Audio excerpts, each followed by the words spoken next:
Welcome back to our channel. So today in this video, we are going to discuss about how to connect ChatGPT API with Google Apps Script.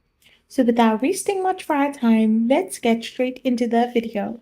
So if you want to connect your ChatGPT API with Google Apps Script, all you got to do is simply go and tap open your Google account. That is a prerequisite, and you should also have an OpenAI account. Now, OpenAI API key is also needed, which comes along with a paid plan or free credits to use the API. So first of all, you need to obtain your OpenAI API key by signing into your OpenAI. You need to navigate to the OpenAI API key section and create a new secret key.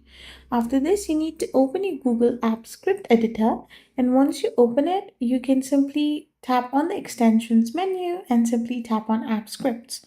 So after you have added the script, you can simply replace your API key in the code itself and grant permissions.